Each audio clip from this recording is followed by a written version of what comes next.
chant de mon inspiration. Tu es l'étoile qui éclaire ma voie. Tu es la gloire qui me donne la foi. Ce soir, c'est un privilège, c'est une grâce que d'être dans ta présence, Seigneur. Et nous voulons davantage nous approcher de toi. Nous voulons davantage oublier, Seigneur, notre être. Et nous voulons être ton soit peu nous approcher de toi. Nous voulons nous approcher du trône de Dieu. Nous voulons nous approcher de la gloire de Dieu. Nous voulons, Seigneur, ce soir, au-delà de ce qui a été préparé, au-delà de ce qui a été arrêté, nous voulons adorer celui qui vit à jamais. Nous voulons adorer le Dieu qui n'a pas de monarque. Nous voulons adorer le prince de paix. Nous voulons adorer celui qui nous accorde la vie. Nous voulons adorer celui par qui nous avons le mouvement et l'être. Nous voulons adorer le Dieu par qui nous avons le salut. C'est toi que nous voulons élever ce soir. Nous voulons te célébrer. Alléluia. Nous voulons te célébrer ce soir. Béni sois-tu, Saint-Esprit de Dieu. Honneur et gloire te reviennent.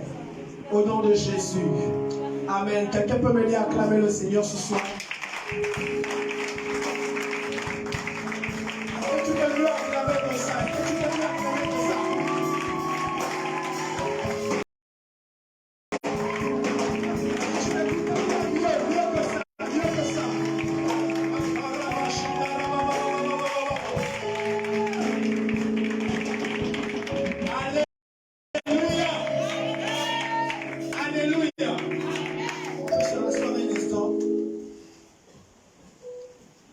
Que la grâce de Dieu soit davantage notre partage ce soir. J'aimerais continuer avec le pianiste.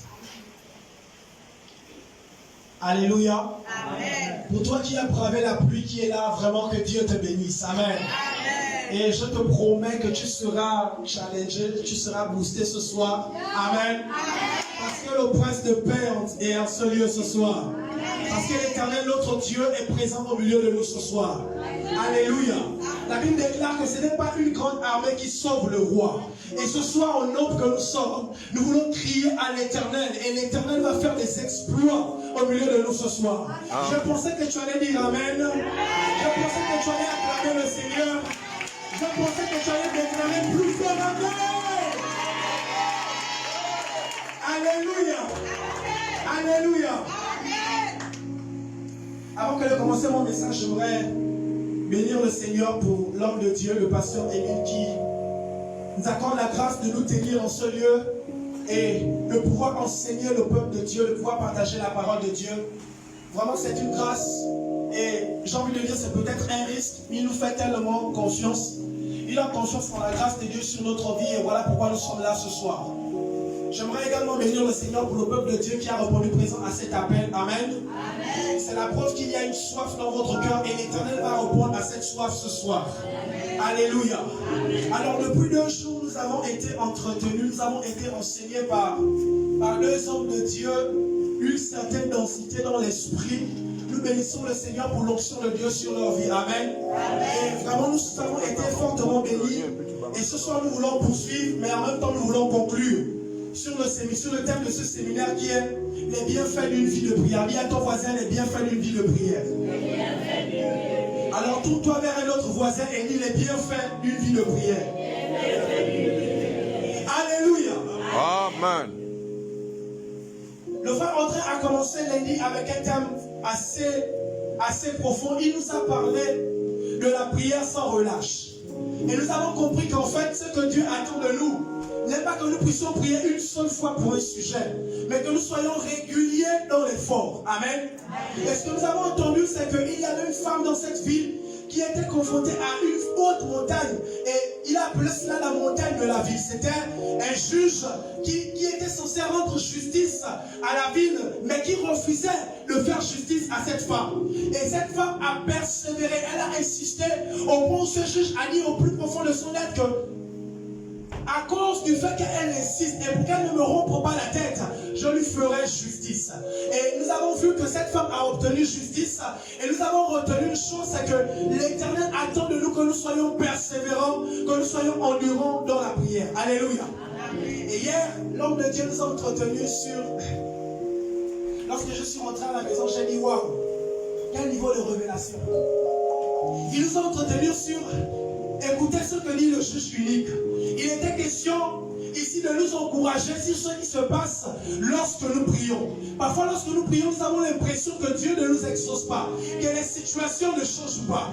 Alors que tu pries pour ta situation, pour ta maladie qui persévère depuis des années, tu as l'impression que Dieu n'agit pas. Mais nous sommes rendus compte d'une chose, c'est que ces prières qui montent vers Dieu sont comme des coups envers l'ennemi et qui l'amènent à lâcher prise de manière à ce que notre exaucement soit visible. Alléluia. Et nous avons retenu hier que dans la prière persévérante, c'est comme des coups que nous donnons, c'est comme des hypercutes que nous envoyons et nous avons l'exaucement et l'Éternel nous exauce. Amen. Amen. Ce soir, j'aimerais que l'on rentre un peu en profondeur. Dis avec moi profondeur. Tourne-toi vers un autre voisin, tu dis profondeur. Nous voulons aller dans le livre de Luc chapitre 2. Seigneur, aide-nous ce soir. Je te promets, Dieu va te bénir aujourd'hui. Je n'ai pas entendu ton amen. Dieu va te bénir aujourd'hui. Alléluia. Luc chapitre 2. Nous voulons lire à partir du verset 25. Pardonnez l'état de ma voix, je suis un peu grippé. La Bible déclare ce qui suit. Luc chapitre 2, à partir du verset 25. Or, il y avait à Jérusalem un homme nommé Siméon. Cet homme était juste et pieux. Il attendait la consolation d'Israël. Et l'Esprit Saint était sur lui. Il avait été divinement averti par l'Esprit Saint qu'il ne verrait pas la mort avant d'avoir vu le Christ du Seigneur.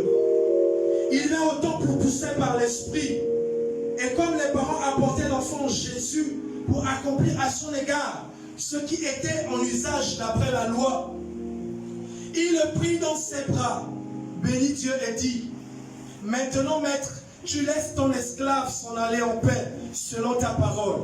Car mes yeux ont vu ton salut, celui que tu as préparé devant tous les peuples, lumière pour la révélation des nations et gloire de ton peuple Israël. Je saute les 3 prochains versets, je vais au verset 36. La Bible dit, il y avait aussi une prophétesse Anne, fille de Phanuel, de la tribu d'Asser. Elle était très avancée en âge, après avoir vécu 7 ans avec son mari depuis sa virginité. Elle était restée veuve, âgée de 84 ans. Elle ne s'éloignait pas du temple et prenait part au culte nuit et jour par les jeûnes et les prières. Elle aussi survint à ce moment même. Elle louait Dieu et parlait de l'enfant à tous ceux qui attendaient la consolation, la rédemption de Jérusalem. Alléluia. Amen. Cette histoire est une histoire assez particulière. Il est question ici de 2 personnes, 2 personnages qui avaient, j'ai envie de dire, c'était comme des responsables spirituels à Jérusalem. Le thème sur lequel j'aimerais nous entretenir, pour ceux qui notent, c'est Siméon et Anne.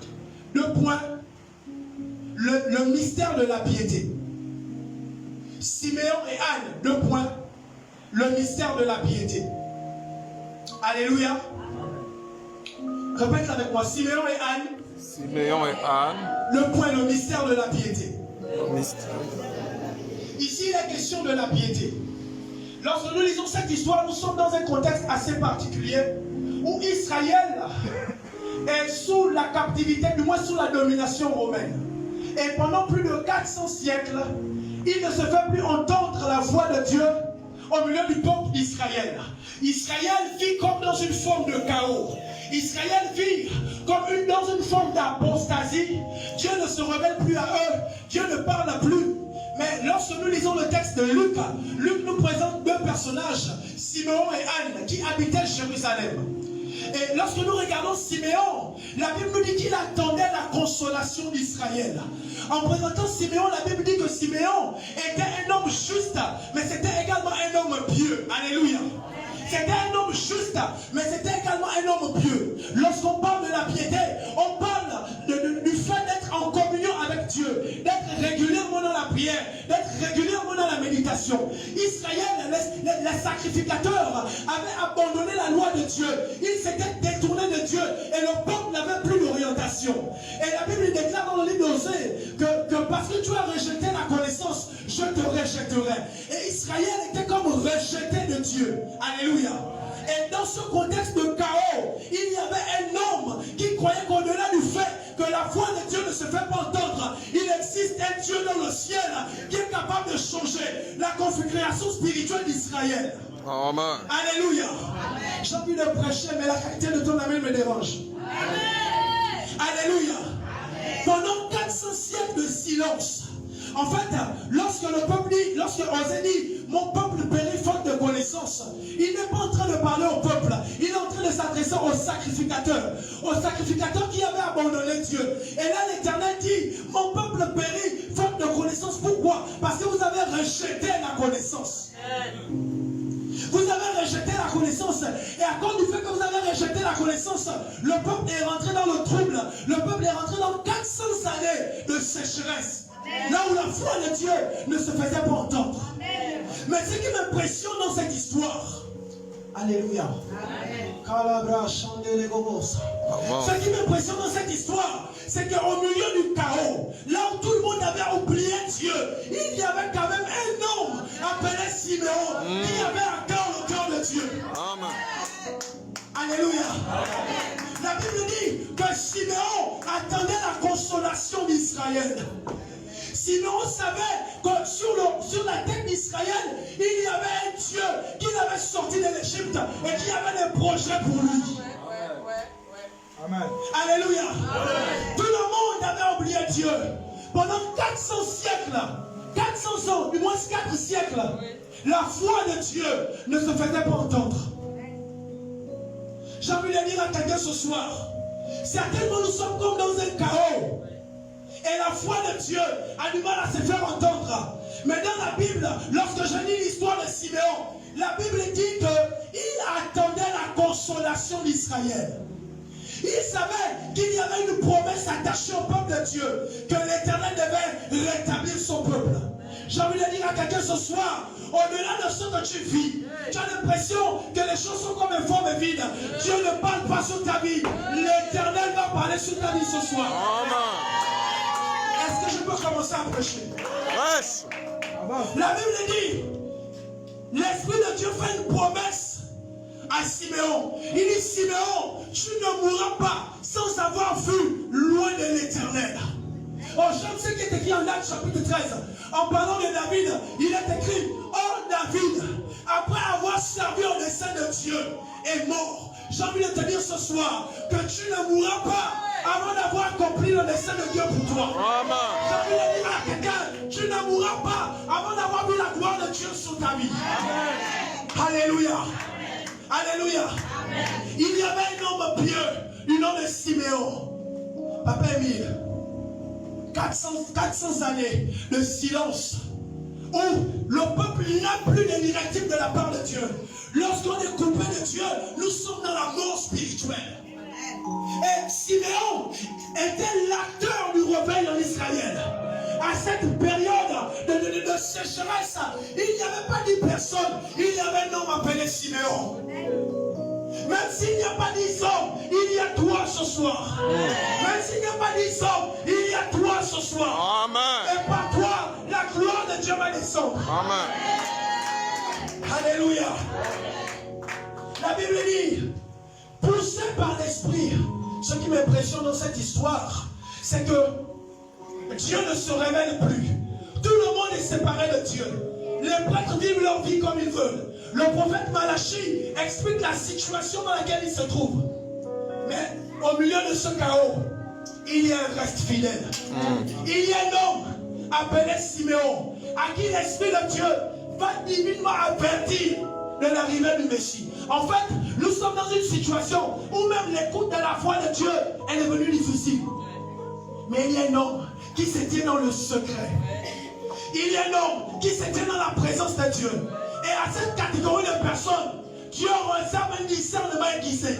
J'ai envie de dire à quelqu'un ce soir, même si les choses semblent être formes et vides, même si les choses semblent être compliquées, à cause du fait que tu es dans la présence de Dieu, l'Éternel t'accorde un discernement aiguisé. Tout le monde n'écoutait pas Dieu sauf Siméon.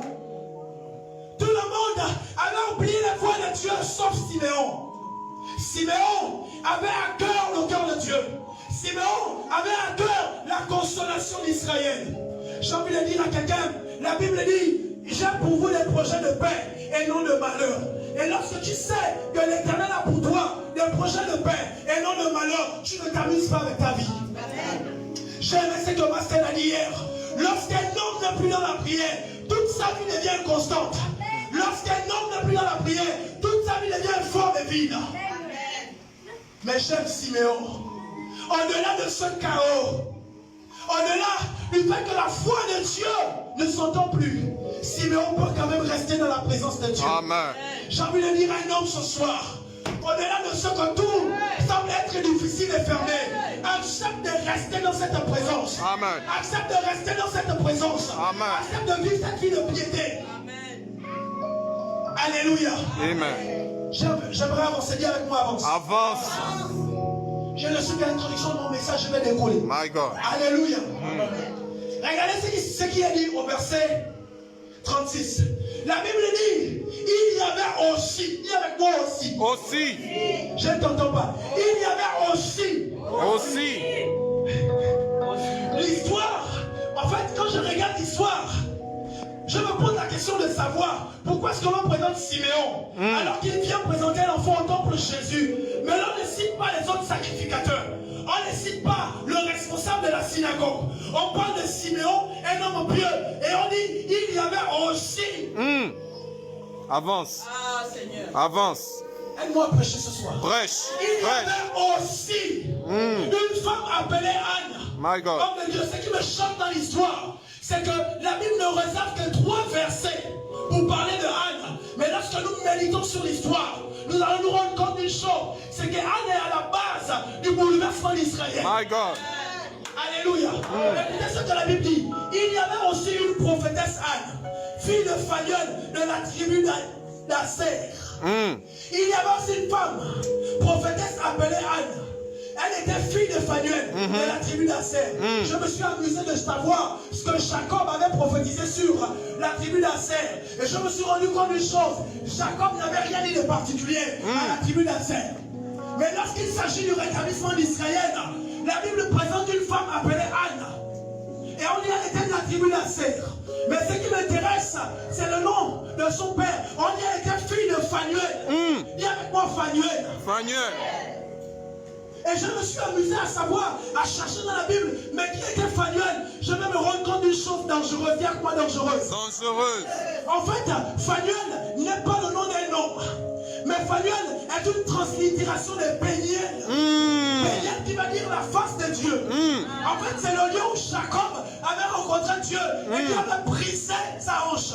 En fait, on est en train de dire que Anne était la fille de la face de Dieu. Elle était fille de l'expérience divine. Des personnes qui restaient dans la présence de Dieu. Avance. Avance. Elle était fille de Phanuel. Elle était fille de Péniel. Mais qu'est-ce qui s'est passé à Péniel? Il y avait un homme appelé Jacob. Jacob arrive un jour à Péniel et là il rencontre Dieu. Et lorsqu'il rencontre Dieu, la Bible dit que Jacob va se battre avec Dieu. Et lorsqu'il se bat avec Dieu, Dieu le frappe à la hanche. Et Jacob donne le nom de cet endroit Péniel, qui veut dire la face de Dieu. Lorsque Israël vivait dans le chaos, il y avait une femme qui pouvait contempler davantage la face de Dieu. Il y avait une femme, au-delà du chaos qu'il y avait, elle pouvait contempler la face de Dieu. Elle était fille de cette expérience spirituelle. Pourquoi est-ce que la Bible relie Anne à Jacob? Pourquoi est-ce que la Bible relie Anne à Jacob? Je me pose la question de savoir pourquoi est-ce que la Bible a relié à Jacob. Bien aimé, lorsque quelqu'un quitte la présence de Dieu, sa vie devient forme de vide. Quelqu'un a dit, le cœur de l'homme est un vide en forme de Dieu, que seul Dieu peut combler. J'aimerais te dire ce soir que la personne qui peut combler le besoin de ton cœur, il n'y a que Dieu. Amen. Alléluia. Amen. Mais laissez-moi parler de Anne. Prêche. J'ai envie de parler de Anne ce soir. La Bible dit qu'elle a vécu 7 années depuis sa virginité. Elle a vécu 7 années avec son mari. Après, le mari est mort. Et lorsque le mari meurt, ce qui est surprenant, c'est que Anne ne se remarie pas. Elle prend la décision de se mettre au service de Dieu. J'ai envie de parler à quelqu'un ce soir. Parle. Bien aimé, le chiffre 7 est le chiffre de la perfection, de l'accomplissement. Mais le problème, c'est qu'Anne a 84 ans. Donc 7 fois 12. Et 12, c'est le chiffre de l'élection divine. En fait, Anne n'était pas n'importe quelle femme. Elle était choisie de Dieu. Mais lorsque Anne, la Bible dit, elle est depuis le temps de sa virginité. C'est-à-dire, c'est une femme, une jeune fille qui n'a pas connu une vie de débauche. Elle n'a vécu que 7 années avec son mari. Anne avait des besoins dans son cœur. Anne pouvait décider de se remarier. Anne pouvait décider d'assouvir ses besoins naturels. En tant que jeune fille, et les commentateurs s'accordent pour dire que son mari est décédé, elle avait à peine 27 ans. Elle était très jeune. Mais regardez ce que la Bible dit de Anne. La Bible dit, après la mort de son mari, elle est restée à servir Dieu dans le jeûne et dans la prière. Quel sacrifice! Si Anne était une jeune de ma génération, certainement Anne se serait mariée. Mais Anne était prophétesse et elle savait que Israël avait une grande destinée. Et l'une des choses pour lesquelles Anne priait, c'est quelque chose pour laquelle toi et moi ne pouvons pas prier aujourd'hui. Est-ce que je peux prêcher ce soir? Ouais. Si tu me suis fait ça. Siméon attendait la consolation d'Israël. Mais Anne avait une lecture spirituelle des temps. Et depuis l'âge de 27 ans, la Bible dit qu'elle va se mettre au service de Dieu. Elle va servir Dieu dans le jeûne et dans la prière. Mais comment une fille de 27 ans, qui a encore toute sa vie devant elle, et nous sommes dans une société en Israël où les femmes n'ont pas de droit, où les femmes sont méprisées, mais c'est cette femme qui était rejetée, qui s'est mise dans le secret afin de prier pour que le Messie vienne. Mais ce qui m'intéresse dans l'histoire, c'est que de 27 à 84 ans, il y a plus de 40 années de prière de Anne. Plus de 40 années. En fait, c'est que j'ai envie de dire, toi et moi, nous jouissons du salut. Parce qu'il y avait une femme dans le secret qui priait pour que le Messie vienne. Amen. Une femme qui a persévéré afin que le Messie vienne. Alléluia. Amen. Mais Anne, tu es jeune. Et en Israël, la coutume dit que lorsqu'une femme meurt, lorsqu'un homme meurt sans laisser de descendance, son petit frère doit épouser sa femme afin de lui octroyer une descendance. Mais Anne, son cœur est tellement rempli d'amour pour Dieu. Bien aimé, j'aimerais nous choquer ce soir. Le cœur de Anne est tellement rempli d'amour pour Dieu qu'elle décide de braver la loi en Israël. Dit que je n'irai pas avec un autre homme. Anne aurait pu se fâcher contre Dieu. Je gardais toute ma jeunesse. Je me suis marié à 20 ans. Mon mari meurt à 27 ans. Seigneur, pourquoi est-ce que tu as permis ça? Seigneur, pourquoi est-ce que tu m'as abandonné? Mais la Bible dit, cette femme servait Dieu nuit et jour dans le jeûne et la prière. Bien aimé, depuis 27 ans jusqu'à 84 ans, cette femme ne cessait de crier à Dieu. J'ai envie de dire à un vieillard ce soir que ton âge n'est pas un frein à la manifestation de la gloire de Dieu. Toi également tu es digne ce soir. Toi également tu es digne ce soir. Alléluia. Amen. Toi également tu es digne ce soir. Le mystère de la piété. Qu'est-ce que Anne a gagné? Qu'est-ce qu'elle a gagné en sacrifiant toute sa jeunesse? Qu'est-ce qu'elle a gagné en donnant tout son cœur pour servir Dieu? Qu'est-ce qu'elle a gagné? Certainement, Anne serait tombée dans les bras du premier venu. Ce monsieur qui a la pajero qui est venu lui dire que moi je veux t'épouser. Certainement, Anne pouvait, comme les jeunes filles de son temps, se livrer à l'impudicité, à la débauche. Anne pouvait le faire. Mais Anne acceptait de rester dans la présence de Dieu. J'aimerais encourager quelqu'un ce soir en lui disant, il n'y a pas meilleur endroit que la présence de Dieu. Amen. Anne avait des douleurs dans son cœur. Certainement, il y a des douleurs dans ton cœur ce soir.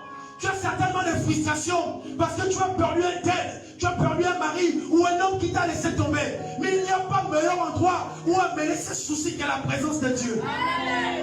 Il n'y a pas meilleur endroit que la présence de Dieu. Amen. J'aimerais dire à quelqu'un ce soir, l'Éternel veut te bénir. Et l'Éternel tient compte de ce que tu fais pour lui. Anne. Comment la Bible ne donne que 3 versets pour parler de Anne. Mais Anne, alors qu'Israël est dans le chaos, la voix de Dieu ne se fait plus entendre. Il y a une femme dans le secret. Ce qui me plaît dans l'histoire, c'est que c'est une femme veuve. Oh, j'aime ce que Master expliquait hier. Il expliquait la condition des veuves en Israël. Des personnes qui n'ont pas de droit, des personnes méprisées, des personnes rejetées. Et en Israël, la femme n'a pas de droit. La femme n'a pas de voix. Elle ne peut pas parler. Mais elle s'est dit en elle-même, il est vrai que je ne peux pas parler. Mais lorsque je lis les Écritures, je vois qu'il y a une destinée à ce peuple assis dans les ténèbres. Je vois qu'il y a une destinée à ce peuple assis dans les ténèbres. Même si je ne peux pas parler, je peux fléchir les genoux. Amen. Alléluia. Quelqu'un dit, la prière est le rail sur lequel vient rouler la locomotive de la puissance de Dieu. Amen. Lorsque Dieu veut manifester la puissance, il attend qu'un homme sur la terre fléchisse ses genoux afin de bouleverser le monde. Mais Israël attend quelque chose. Viens avec moi, la consolation. Les Romains sont arrivés et ils attendent un libérateur. Il n'y a pas de libérateur. Et cette femme veuve, cette femme rejetée, va mettre ses genoux à terre. Pas pendant 5 jours, pas pendant une semaine, pas pendant un mois, pas pendant un an. Elle va mettre ses genoux à terre pendant plus de 50 années afin de crier à Dieu pour dire, Seigneur, envoie la consolation d'Israël. Seigneur, envoie le Messie. Seigneur, envoie le Chino. Pendant plus de 50 ans, en train de prier pour le même sujet. Bien aimé, lorsque Israël vit le réveil, lorsque le Messie arrive, on oublie cette femme. Mais elle est à la base du réveil d'Israël. Elle est à la base de la venue du Messie. C'est que j'aimerais dire à quelqu'un ce soir. Toi également dans ta famille. Toi également dans ton lieu de travail. Alors que les choses semblent être informes et vides. Alors que ta foi ne prévaut pas. Alors que tu n'es pas quelqu'un qui a une certaine autorité. À cause de tes genoux, les choses peuvent changer. À cause de tes genoux, les choses peuvent changer. Alléluia. Les choses peuvent changer. Anne, le mystère de la piété. Il n'y a que 3 versets pour parler d'elle. La question que je posais à Anne en lisant la Bible, mais qu'est-ce que tu gagnes en servant Dieu de cette manière? Qu'est-ce que moi je gagne en donnant toute ma jeunesse à Dieu? Qu'est-ce que moi je gagne? La Bible dit, elle servait Dieu dans le jeûne et la prière. La première chose que je retiens, c'est que lorsqu'on a les douleurs dans notre cœur, lorsqu'on a les chagrins, on a envie de se confier à des hommes afin de les expliquer nos douleurs, notre chagrin et notre déception. On a envie de se rapprocher de quelqu'un qui nous comprenne. Anne pouvait aller vers un jeune homme de sa génération, dire, voici ce que je suis en train de vivre. L'Éternel m'a privé de mon mari. Mais la Bible dit qu'après cela, elle fait le choix d'abandonner sa famille et se mettre au service de Dieu. J'ai envie de dire, il y a tout à gagner en se mettant au service de Dieu. Amen. Oh, je suis en train de dire que tu as tout à gagner en te mettant au service de Dieu. Amen. Tu as tout à gagner en te mettant au service de Dieu. Ta beauté va passer. Ne t'inquiète pas. La Bible dit, la grâce est trompeuse, la beauté est vaine, mais la femme qui craint l'Éternel est celle qui sera louée. J'aimerais dire à une femme ce soir, le temps qui te reste à vivre sur la terre, investis-le dans la présence de Dieu. Rapproche-toi plus de la présence de Dieu. Amen. Alléluia. Amen. Plus de 50 ans dans la prière et dans le jeûne. Toi et moi, nous n'avons pas quoi c'est prier. J'aimerais avancer. Cette histoire me rappelle l'histoire d'un jeune homme de la Bible. Un jeune homme également rejeté. Un jeune homme. En fait, les statistiques ne disaient rien sur lui. Les pronostics de son père et de ses frères ne disaient rien sur lui. J'aimerais parler tant soit peu de David. Avant la bataille de 1 Samuel 17, la Bible nous parle de David comme étant un berger derrière le troupeau de son père. La seule responsabilité de David, c'était de garder et de paître le troupeau de son père. Alléluia. Amen. Mais regardez la suite. Un jour, l'Éternel regarde en Israël et Dieu a besoin d'un roi.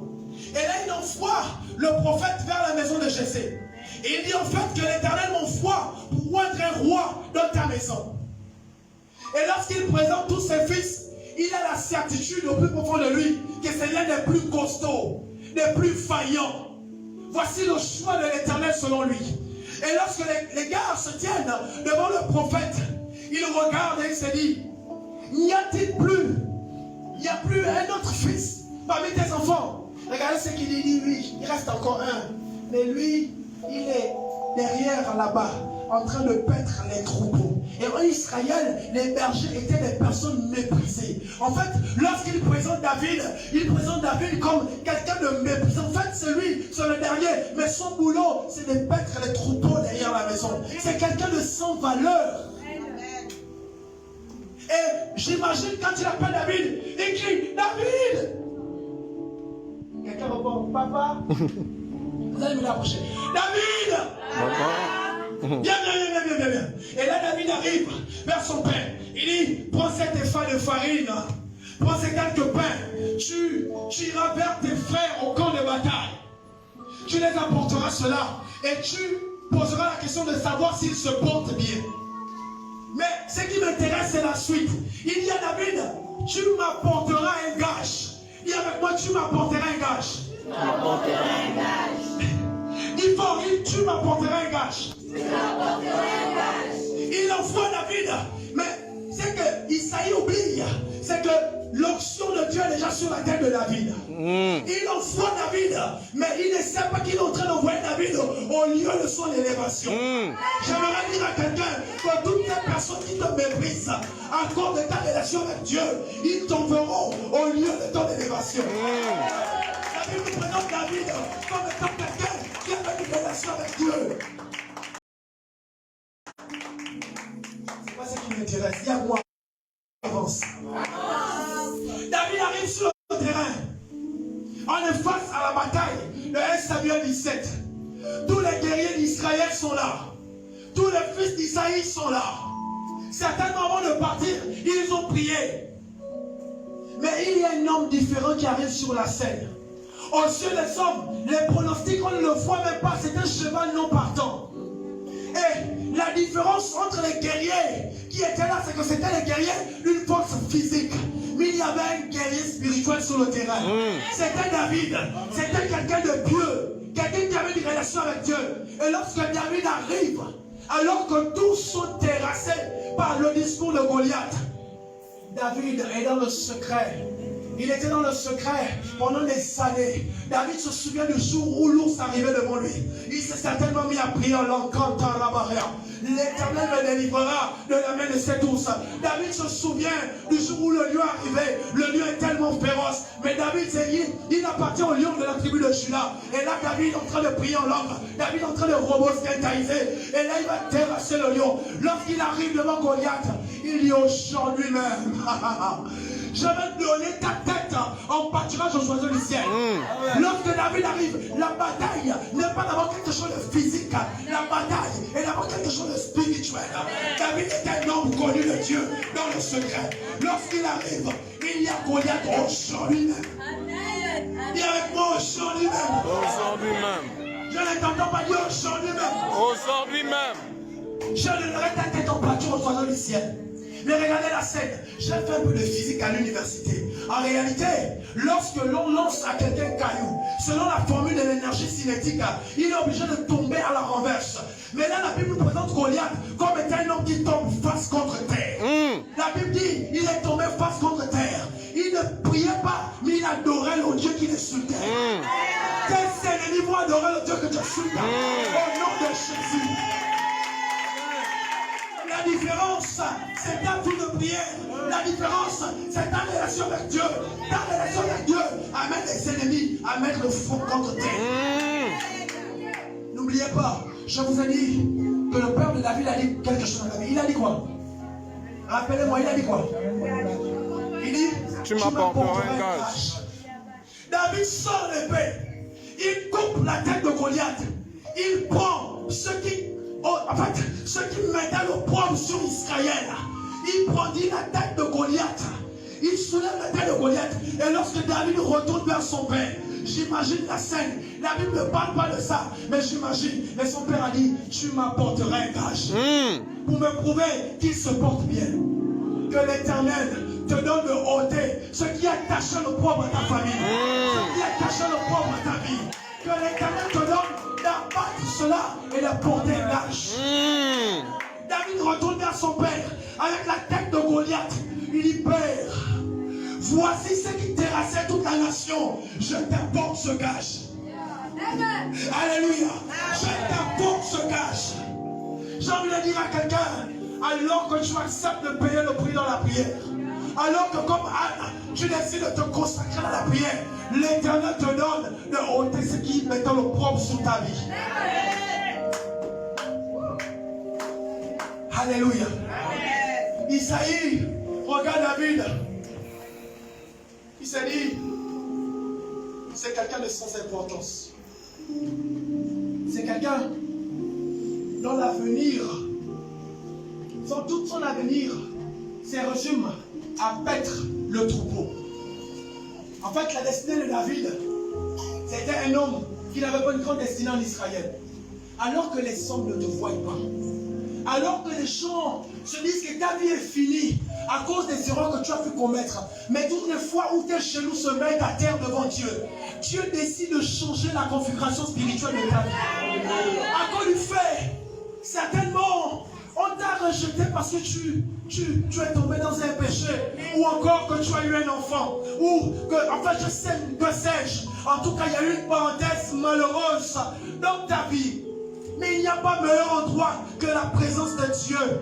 Il n'y a pas meilleur endroit que la présence de Dieu. En fait, la présence de Dieu est le laboratoire de Dieu, où Dieu change la configuration spirituelle des vies des hommes. Et prend les gens qui étaient dans la poussière pour les faire asseoir à la table des rois. Oui, c'est vrai, tu ne peux peut-être pas changer les choses maintenant, mais l'Éternel le peut pour toi. L'Éternel le peut pour toi. Écoutez cette histoire. La reine d'Angleterre, un jour, il y avait un homme qui priait. Je crois que c'est John Wesley. John Knox. Pardon? John Knox.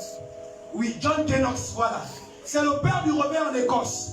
Et puis, la reine va dire quelque chose de fort. Elle dit, en fait, je n'ai pas peur des bombes des Américains,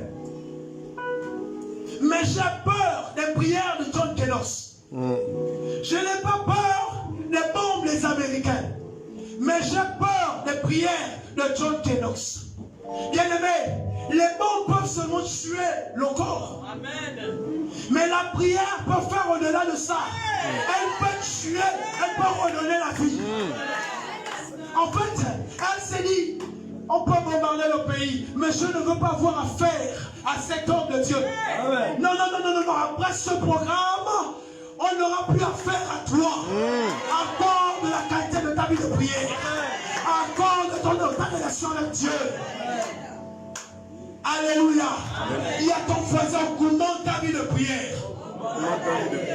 Le chant de voisin t'intimide. Il augmente ta vie de prière. Augmente ta vie de prière. Augmente ta vie de prière. La prière a la capacité d'engendrer un réveil dans ta vie.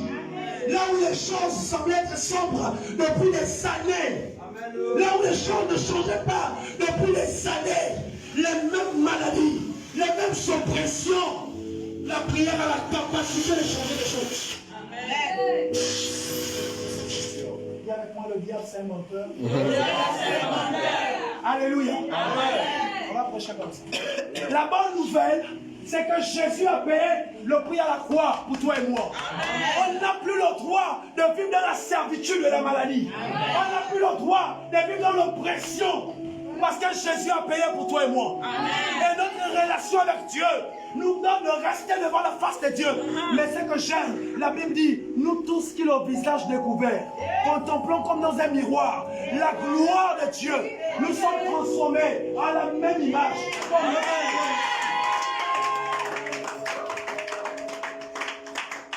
alors que tu es là, pendant les jours, en train de prier seul, personne ne te voit. Tu es certainement en train de prier pour le salut de ta famille. Tu es certainement en train de prier pour l'enfantement. Ça fait des années que tu es marié, il n'y a pas d'enfant. Tout le monde a des enfants sauf toi. Mais tu es là dans le secret, personne ne te voit. Tu es là en train de crier à Dieu. L'Éternel, à un moment donné, va changer la configuration spirituelle des choses. Alléluia.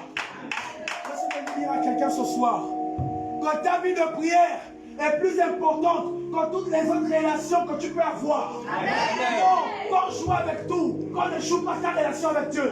Lorsque le diable veut égorger une destinée, il te sort de la présence de Dieu.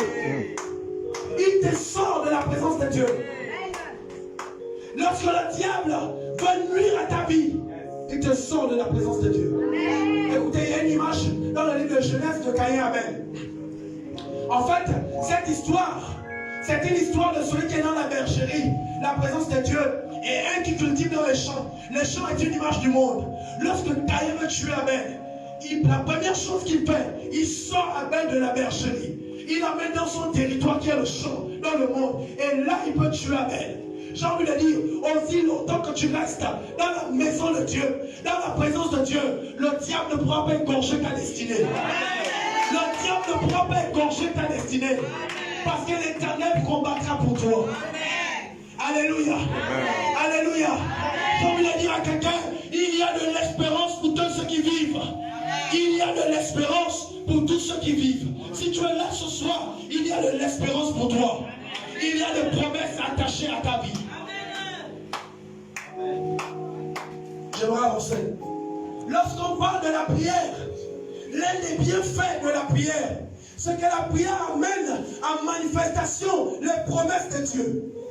Écoutez, Simeon était là, il attendait la promesse, il attendait l'accomplissement de la promesse. Mais il a fallu que Anne se mette dans la prière pendant plus d'un demi-siècle pour voir l'accomplissement de cette promesse. J'ai envie de dire à quelqu'un ce soir, au-delà des promesses de Dieu sur ta vie, tu as besoin de les enfanter par la prière. Amen. Non, tu ne m'entends pas. Je suis en train de dire, même si Dieu a dit que tu vas être certainement une grande femme d'affaires, que sache, cette promesse pour s'accomplir a besoin d'un enfantement par la prière. Cette promesse ne s'accomplira pas en dehors de la promesse, non. En dehors de la prière, c'est par la prière que l'on amène en manifestation les promesses de Dieu. Le mystère de la piété. La Bible dit, ainsi tout homme pieux te priera au temps convenable. Ainsi tout homme pieux te priera au temps convenable. J'ai envie de dire à quelqu'un, accepte de payer le prix dans la prière. Accepte de rester à souffrir les genoux à terre pour l'enfantement de ta destinée. Bien-aimé, lorsqu'il s'agit de destinée, on ne joue pas avec ça. On ne joue pas avec sa destinée. S'il te faut payer des jours, des semaines à genoux pour voir la gloire de Dieu, fais-le. Amen. Parce que la pauvreté fait plus mal. Alléluia. La pauvreté fait plus mal. Amen. Amen. Le mystère de la prière. Qu'est-ce que la prière peut faire? On a tellement été enseigné sur la prière. On nous a tellement dit des choses sur la prière. Et aujourd'hui, certainement tu as des problèmes pour prier. Mais quelqu'un dit la meilleure manière d'apprendre à prier, c'est de prier. Accepte seul chez toi. En fait, en semaine, j'étais à un endroit, j'étais en train de travailler avec un de mes élèves. Et là, sa mère va m'appeler pour me dire, me parler de ses soucis. Et je vais prier avec elle. Je vais rentrer une semaine plus tard. Lorsque je reviens encore, c'est son mari qui a des difficultés. Et elle me dit, lorsque tu termines de travailler avec lui, s'il te plaît, viens, je veux te voir. Dans mon esprit, elle veut certainement me voir pour me dire à mon fils, je vais peut-être réduire un peu l'argent des cours. Moi, je me disais que c'était ça. Et lorsque j'arrive, la première chose que je constate, c'est que les pieds de son mari sont enflés. Et la particularité, c'est qu'il a donné sa vie au Seigneur, ça fait 3 mois. Et il me dit, lorsque j'ai donné ma vie au Seigneur, j'ai demandé à Dieu 2 choses. La capacité de prier mais aussi l'amour pour lui. J'aimerais prier, mais je veux également aimer Dieu. Il va dire pendant plus de 2 mois, les 2 premiers mois de ma conversion, je priais régulièrement. Et j'avais l'impression que le ciel était ouvert sur ma vie. C'est comme si les choses allaient pour le mieux. Mais lorsque j'ai faibli dans la prière, j'ai commencé à voir des attaques de toutes parts. Il m'a dit, j'ai entendu quand tu priais avec ma femme. Je veux que toi aussi tu pries pour moi. Je lui ai dit, la plus petite chose que Dieu peut faire maintenant, c'est de te guérir là, maintenant. C'est la dernière, en fait, la plus petite des choses que Dieu peut faire, c'est de guérir tes pieds malades. Ça, il va le faire maintenant, même, il n'y a pas de problème. Mais ce que j'aimerais te dire maintenant, au-delà de toutes les relations que tu peux avoir, préserve ta relation avec Dieu. Préserve ta relation avec Dieu. Parce que le diable va te frapper toutes les fois qu'il y aura une ouverture. Ne joue pas avec ta relation avec Dieu. Même si les choses semblent être difficiles, que ta relation avec Dieu, on ne joue pas avec. Amen.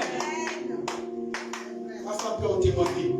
Lorsque je suis avec ma Bible ouverte, où je m'apprête à prier, je deviens nerveux. Tout bruit autour de moi m'énerve. Pourquoi? Parce que j'ai envie d'être seul avec Dieu. En fait, les meilleurs moments que je passe dans ma vie, ce sont les temps où je suis seul avec Dieu. Parfois, j'ai déjà ma Bible ouverte sur le salon. Même si la télé passe, elle peut un peu m'embêter, je deviens nerveux. Parce qu'elle joue avec toi, embête-moi. Mais lorsqu'il s'agit des Écritures, lorsqu'il s'agit de ma relation avec Dieu, ne touche pas ça, je deviens nerveux. Et toi également, deviens nerveux lorsqu'il s'agit de ta vie de prière. Deviens nerveux lorsqu'il s'agit de ta relation avec Dieu. Deviens nerveux. Que le diable touche à tout sauf ça. C'est par ta vie de prière que tu vivras le miracle au quotidien. C'est par ta vie de prière que tu vivras la gloire de Dieu au quotidien. Je me souviens de ces jours à l'université où j'étais dans un temps de prière et puis je marchais dans l'université. Je sentais que c'est comme si le ciel était ouvert au-dessus de ma tête. Bien aimé, plus tu es avec Dieu, tu deviens plus sensible aux besoins du cœur de Dieu. Et plus Dieu répand ta paix dans son cœur. Anne, il y a une douleur dans ton cœur, Anne. Il y a une douleur. Tu as perdu ton mari, ça fait mal. Avec qui je vais partager encore mon intimité? Il n'y a plus. Anne a compris une chose. La seule personne qui peut combler cette douleur, ce n'est pas mon père, ce n'est pas ma mère. La seule personne qui peut combler cette douleur, c'est la présence de Dieu. C'est la présence de Dieu. Qu'est-ce qui peut combler ton cœur? Qu'est-ce qui peut calmer la tempête de ta vie? Ce soir, il y a beaucoup d'inquiétude dans ton cœur. Et tu te poses la question, comment cela se fera-t-il? C'est la même question de l'ange à Marie. De Marie à l'ange. La question qu'elle pose, c'est comment cela se fera-t-il? Mais j'aime la réponse de l'ange. Il dit, aucune parole qui sort de la bouche de Dieu n'est vide de puissance. Lorsque Dieu a parlé, Dieu est engagé dans ce qu'il dit. C'est-à-dire que dans sa parole, il y a la puissance de l'accomplissement. Toi, ta difficulté à toi, c'est d'accepter de rester dans la présence de Dieu. Non, comme Anne, accepte de rester là. Je veux rester là dans cet endroit de la présence de Dieu.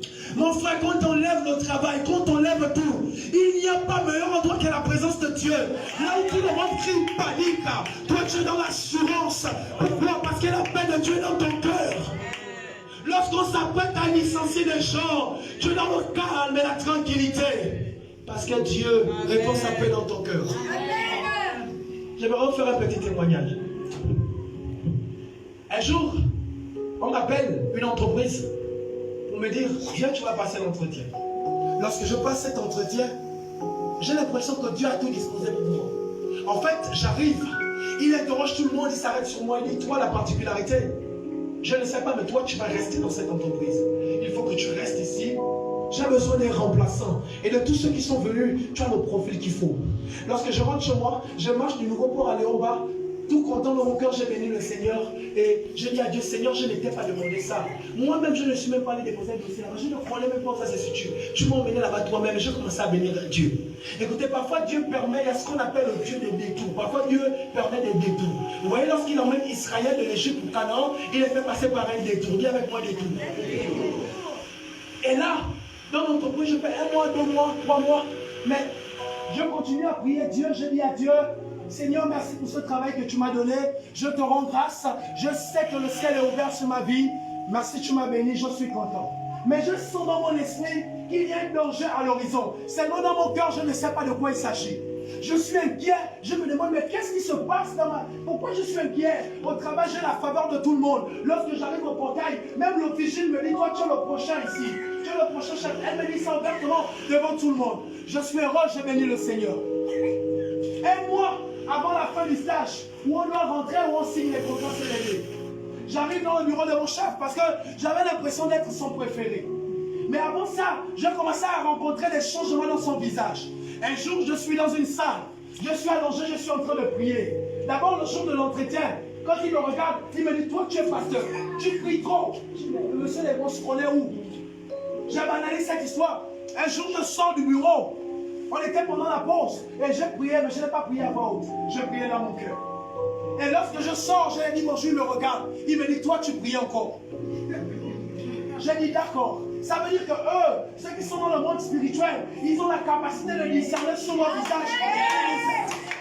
Je dis, d'accord, il n'y a pas de problème. Je vais continuer à prier. Mais plus je priais, plus les combats s'intensifiaient. Et un jour, lorsque je pars dans le bureau du chef, je lui dis, bon chef, j'ai envie d'aller à la banque parce que j'ai envie d'aller prendre mon argent. Il me dit, toi, je suis fâché contre toi. Je suis dessus de toi. Il a commencé à me balancer qu'il y a des choses au visage. Mais je suis choqué parce que je ne me reconnais pas. Tu sèches le travail. Il y a le jour où tu te prends pour le chef ici. Il a commencé à m'inventer un tas de choses. Tu appelles papa Émile, je dis papa Émile. Alors prie pour moi. Je suis à la porte de mon mariage. Et quand ce travail est arrivé, j'étais convaincu que c'est Dieu qui l'a apporté pour entrer dans mon mariage. Je suis inquiet pendant plus d'un mois. Il y a des je jeûne, je prie, je crie à Dieu pour dire à Dieu, Seigneur, c'est un petit ce monsieur. Il n'y a pas de problème. J'ai le pouvoir sur lui. Je déclare, je prophétise, je fais tout. L'atmosphère ne change pas au travail. Il arrive le jour où nous devons rester le stage. Je rentre chez moi. Je suis convaincu d'une chose. C'est que Dieu va agir. Dieu va changer le cœur de ce monsieur. J'ai fait des nuits à prier. Mais écoutez ce qui va me fortifier. Le Seigneur va me dire, Émeric, la personne qui t'a amené ici, c'est moi. Si tu devais partir d'ici, c'est parce que moi je l'ai voulu. Ce n'est pas un homme qui t'arrachera ici. Et lorsque j'ai capté cette parole, la chose qui s'est ensuivie, c'est la paix dans mon cœur. En fait, je savais que là c'était compliqué. On devait certainement me demander d'arrêter le travail. Mais ce qui m'a fait ma force, c'est ce que Dieu m'a dit dans le secret. Et là, j'ai eu la paix de Dieu. Le jour où j'arrive dans son bureau, il me remet l'attestation. Il me dit, mon petit, je suis vraiment désolé, mais je sens que on ne peut pas te prendre. Je suis tout souriant. J'ai dit, il n'y a pas de problème. Je prends mon dossier, je rentre à la maison. Mais la grâce de Dieu dans ma vie, le Seigneur a ouvert notre porte où je faisais des cours. Et rien qu'avec les cours de soutien, j'étais dans 550 000. Donc en fait, cette histoire, cette parenthèse malheureuse, le Seigneur avait mis la paix dans mon cœur. J'ai envie de dire à quelqu'un ce soir, il peut arriver que tu pries pour un sujet. Ce que tu désires ardemment, l'Éternel peut ne pas te le donner. Amen. Jacob voulait Léa, si je ne me trompe pas. Rachel, il voulait Rachel. Mais avant Rachel, Dieu lui a donné Léa. Léa, c'est ce qu'il nous faut avant ce que nous voulons. Dieu, au travers de ta relation avec lui, au-delà de tous les combats que tu peux vivre, l'Éternel mettra la paix dans ton cœur. Lorsque tu es une femme de prière, un homme de prière, tu ne t'inquiètes pas du lendemain. L'Éternel prendra soin de toi. L'Éternel prendra soin de toi. Mon ami, frère, je suis marié aujourd'hui. Ça n'a pas dépendu, ça ne dépendait pas du travail. Je suis bien marié. Lorsque les gens arrivent chez moi, mes collègues, mes propres collègues avec qui j'étais, m'appellent pour me demander conseil. Lorsqu'ils arrivent chez moi, ils voient là où j'habite, ils disent, oui, toi, Dieu t'a vraiment fait grâce. Dieu peut te propulser même lorsque tu n'as rien. Dieu peut te propulser même lorsque tu n'as rien. Ton seul combat, c'est de rester dans sa présence. Maman, même si ça fait des années, des mois tu es en train de prier pour le mariage, ça ne vient pas. Il n'y a pas de problème. Demeure dans la présence de Dieu, reste là, souffre là, à prier le Seigneur. Aucun démon ne se convertit dans le monde pour dire que le monde est grave. Aucun démon. Souffrons dans le Seigneur, servons Dieu, donnons le meilleur de nous pour Dieu. Investissons dans la prière, investissons dans les jeûnes. l'Éternel te récompensera. Amen. J'aimerais dire à une femme ce soir, j'ignore ce que le désir de ton cœur, j'ignore complètement les besoins pour lesquels tu pries. Peut-être que c'est ta santé qui te dérange pendant des années. Mais l'Éternel, au travers de la prière, au travers de ta relation avec lui, a la capacité de te guérir. Il a la capacité de te guérir. Alléluia. Le mystère de la piété est grand. Nous avons besoin d'être des personnes qui se tiennent là, dans la présence de Dieu, même quand tout ne va pas. Restons là, dans la présence de Dieu. Demeurons là, dans cet endroit.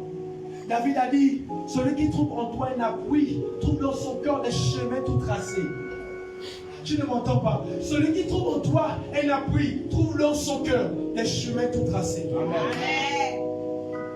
L'Éternel te trace une voie. Amen. Alléluia. L'Éternel te trace une voie. L'Éternel te trace une voie. Au-delà de tout ce que tu peux vivre, Dieu est avec toi. Ne faiblis pas dans ta vie de prière. Ne faiblis pas dans ta relation avec Dieu. Ne faiblis pas. Dis à ton voisin, ne faiblis pas. Non, change de voisin, dis ne faiblis pas. Alléluia. Ne faiblis pas. Parce que Dieu interviendra pour toi. Il va arriver des temps où, comme Job, tu étais dans l'abondance, tu étais dans un temps où les choses semblaient marcher pour toi. Mais à un moment donné de ta vie, il n'y a plus rien. Les combats s'intensifient, c'est normal. Plus tu vas te rapprocher de Dieu, plus les combats vont s'intensifier. Plus tu vas te rapprocher de Dieu, plus les combats vont s'intensifier. Dans ton travail, tu ne comprendras pas pourquoi, mais tu es la personne qu'on détecte subitement. Tu es dans le véritable. Et lorsque tu es dans le véritable, le monde a horreur de la vérité. Ils vont chercher à te tuer. Mais toi, demeure là. Un pasteur disait, la raison pour laquelle on a tué Jésus, c'est d'abord parce que Jésus énervait. En fait, il énervait. D'accord?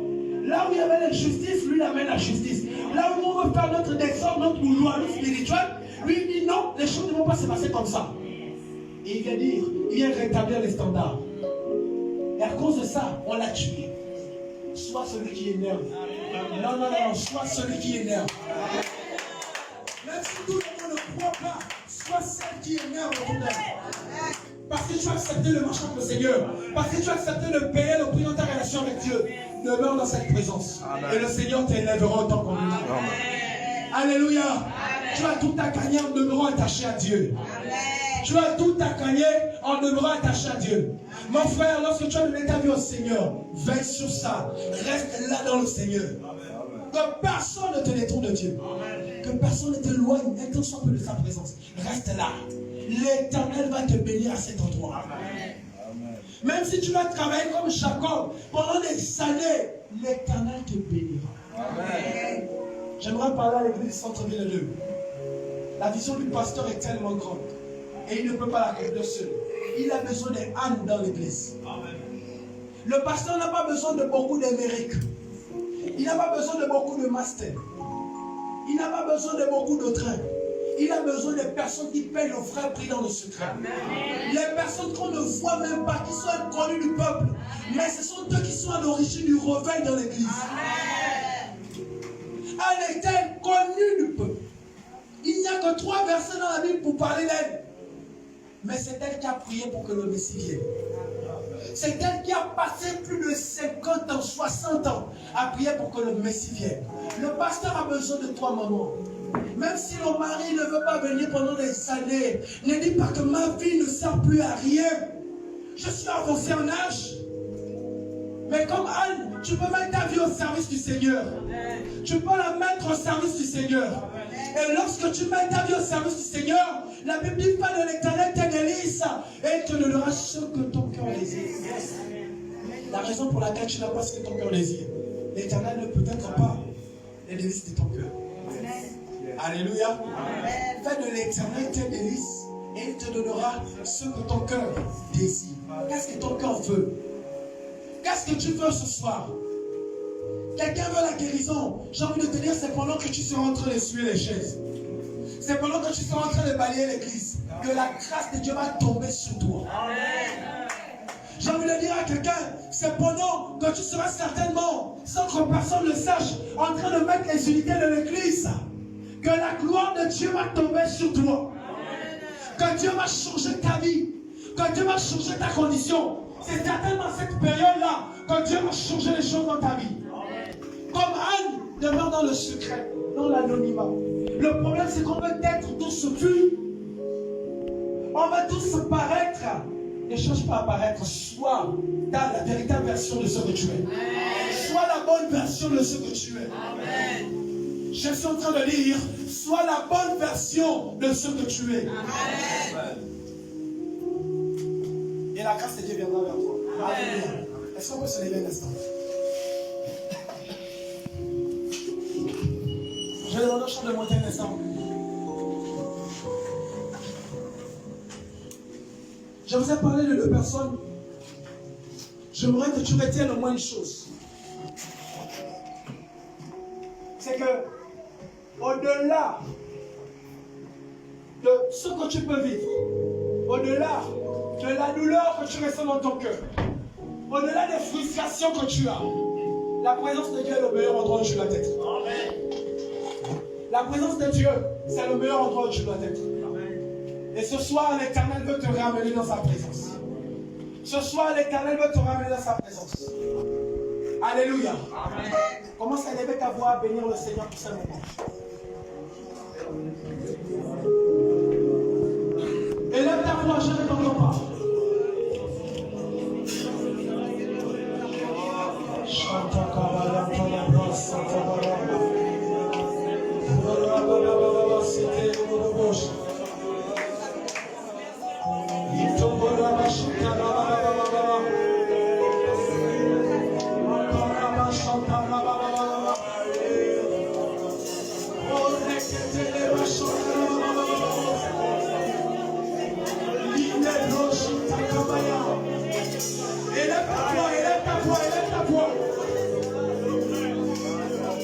Élève ta voix, commence à